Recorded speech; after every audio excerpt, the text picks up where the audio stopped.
Saya sendiri pada umur 17, itu tahun kunci saya hampir menjadi seumur hidup yang menganti gereja. Komunisme, evolusionisme, ateisme, dialektikal materialisme, ini semua sudah mengikat pikiran saya. Dan pada waktu itu saya betul-betul memerlukan satu ketopong dari keselamatan. Tapi saya tidak bisa mendapatkan. Waktu saya mempunyai pertanyaan-pertanyaan banyak mengenai keselamatan, mengenai kitab suci. Karena dari kecil saya baca kitab suci setiap hari. Pada waktu umur 17, saya sekarang mau pilih antara komunisme kah atau agama Kristen. Antara ateisme kah atau teisme. Antara evolusi kah atau penciptaan Tuhan. Antara masyarakat yang menuju kepada materialisme, komunisme kah, atau masyarakat tetap kuno diikat oleh ajaran apostolik dari kekristenan. Waktu saya tanya pertanyaan kepada pendeta, pada penginjil, mereka menjawab, jangan banyak tanya, jangan banyak curiga dan ragu. Setan yang berada dalam hatimu, keluar setan. Engkau harus beriman kepada Tuhan. Harus beriman, tapi saya tidak bisa beriman. Maka saya kecewa. Mereka mengatakan ada setan di dalam hatimu, di dalam pikiranmu, sehingga engkau tidak bisa beriman. Saya mengatakan inilah Kristen. Sudah tidak bisa jawab setan-setan terus.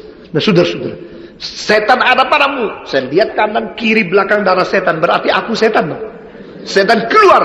Oke, aku yang keluar dari gereja. Maka saudara-saudara, pada saat tahun umur 17, pikiran saya begitu kacau dan saya hampir keluar dari gereja. Pada waktu saya tetap ke gereja, saya duduk di situ, saya mengharapkan pengkhotbah bisa membuka segala ikatan-ikatan logika di dalam pikiran saya. Tapi tidak ada. Saya harap ada pemuda-pemudi yang mengerti iman lebih banyak dari saya, membuka bagi saya. Tidak ada. Saudara-saudara, saya tidak mau hanya ikut gereja, ikut secara emosional. Saya tidak ikut kebaktian gereja. Hanya senang-senang bergaul dengan pemuda-pemudi di dalam agama dan lingkungan kekristenan. Di dalam keadaan kesulitan demikian, beberapa buku yang bersifat apologetika dan beberapa pengkhotbah dari luar negeri mengadakan kebaktian, memberikan penjelasan-penjelasan yang membuka pikiran saya. Pada tahun itu juga, saya dengan tangisan berlutut di hadapan Tuhan dan berkata, Tuhan, aku mau lebih mengerti firman-Mu. Aku mau betul-betul menjalankan kehendak-Mu. Dan beri jawaban kepadaku, supaya aku pergi menjawab pertanyaan, di mana Engkau mau saya pergi. Saudara-saudara, tahun 60 saya mulai mengadakan keberanian untuk menjawab pertanyaan pemuda-pemudi. Untuk mempersiapkan pikiran mereka untuk pengertian firman.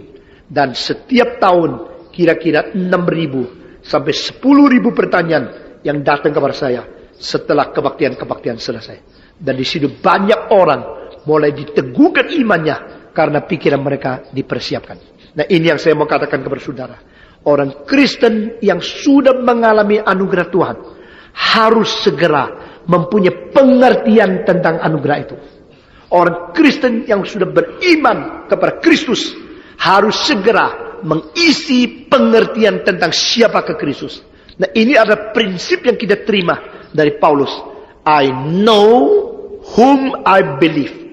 Aku mengetahui siapa yang ku percaya. Semua 1, 2, 3. Aku mengetahui siapa yang ku percaya.